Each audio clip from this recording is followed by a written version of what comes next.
Hey everyone, how's it going? Welcome back to my channel. In this video, I'm going to be working on the camera stack for my first-person controller. More specifically, I'm going to be setting up the base camera and camera overlays so I can fix any issues related to my first-person controller and weapons clipping into walls. Now to demonstrate this issue, I have the low poly shooter pack demo project open and I'm going to click play. So here I have the first-person controller, and this low-poly shooter pack actually already comes with a camera stack that fixes this issue, but I've disabled that to demonstrate the problem that we're going to try to fix. So if I walk up to the wall, here you can see that the first-person view model and the barrel of our weapon clips through this wall. And we can see that both in the scene view and the game view.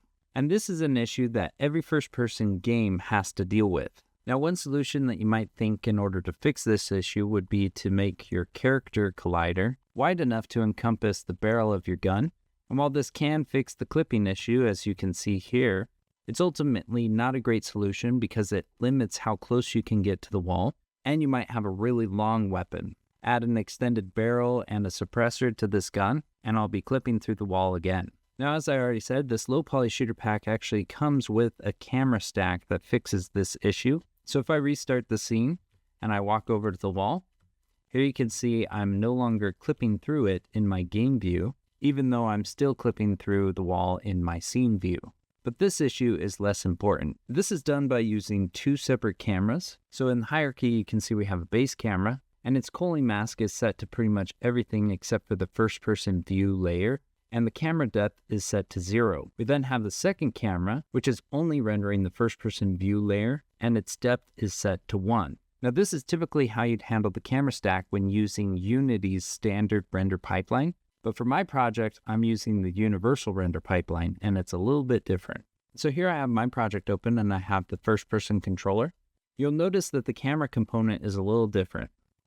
So the first thing I need to set is the render type, and since this is the base camera, I'm going to set the render type to base. I then need to set the culling mask to include everything that I want to have the base camera render. You can see I have pretty much everything selected except for FPS and weapon, plus a few other layers. Once I've created my base camera, I then need to create an overlay camera. So here I have a camera which I've called FPS camera, and you can see that I've set the render type to overlay, and then for the culling mask, I've set it to just FPS and weapon. I can then go back to the base camera, and in the camera stack, I need to add the FPS camera. Now you might want to have more than one overlay camera. For myself, I have a vision effect that I want to include, and I want this to be rendered in front of my first-person controller. So here I've created a new camera called Vision. I've set it to overlay, and the culling mask I've set to just the vision layer. You can then go back to the base camera. You can see I've added it to my camera stack. Now when you have multiple cameras in your camera stack, the order that you place the cameras is what will determine the layering of the cameras and what is rendered in front. So it's important to remember that the lower a camera is on the camera stack, the more in front it will be. Another important thing to remember is to set the tags on the actual objects that you want to be rendered by each camera. And so my first-person view model I've set to FPS,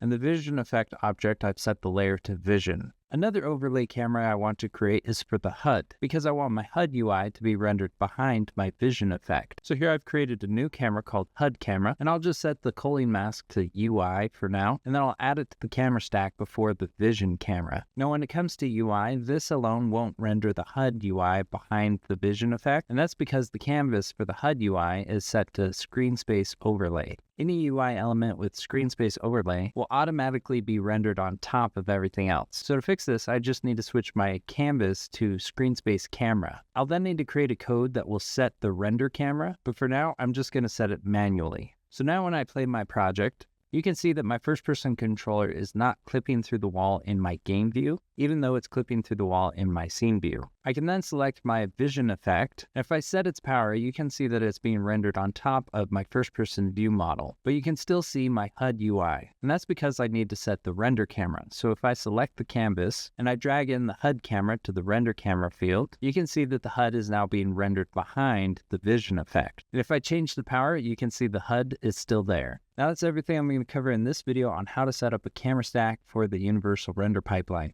If you like this video, make sure that you give it a thumbs up and please subscribe to my channel. Thanks for watching, and we'll see you next time.